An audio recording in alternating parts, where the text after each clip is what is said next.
Town हल परिसर में श्रमिक दिवस अवसर में ब्रह्मपुर महानगर कर्पोरेट मान सहयोग एक रक्तदान शिविर आयोजित हो जाएगी। यह अवसर में पूर्वतन सांसद चंद्रशेखर साहू, पूर्वतन विधायक विक्रम कुमार पंडा समेत बहु कर्पोरेटर उपस्थित थे। प्राय 100 यूनिट रक्त एठार संग्रह कर कर्पोरेटर धीरेश सावत समेत अन्य कर्पोरेटर और ब्रह्मपुर बड़ डाक्तखाना रक्त भंडार कर्मचारी मैंने सहयोग करते।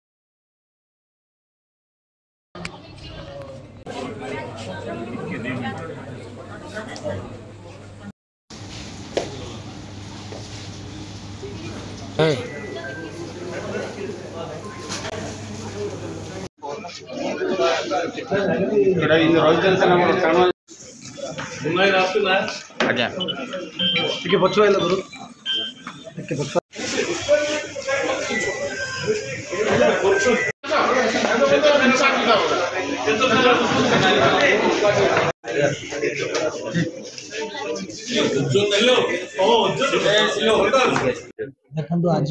अंतर्जातिक श्रमिक दिवस आम कि दिन पूर्व आम बीएमसी कर्पोरेटर बंद सब मिलमिशी गोटे आलोचना करूँ जेहेतु खरा दिने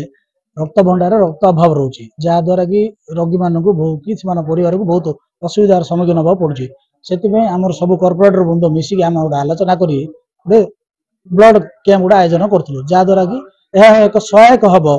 खरा दिने रोगी मान सहायता करने। आज विश्व श्रमिक दिवस अवसर में रक्तर अभाव को अनुभव करी आमर समस्त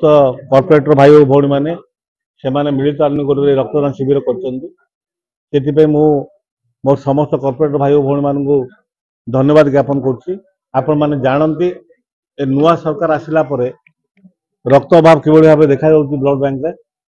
पूर्व आप जानती प्रत्येक समय जिते भी रक्त अभाव होता है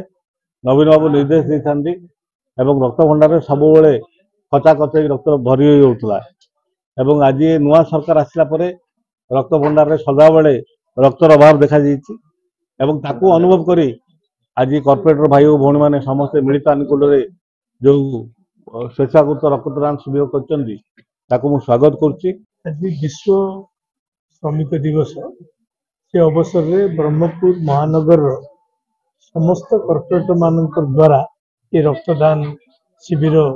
आयोजित कराई महत काम आप जानते नवीन पट्टनायक जो दिन मुख्यमंत्री दायित्व नहीं आम ओडिशा थ्रू गोटे माने रक्तदान गोटे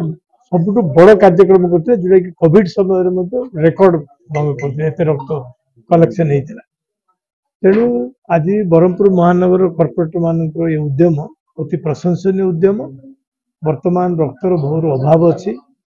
एत गरम सत्वे एत बड़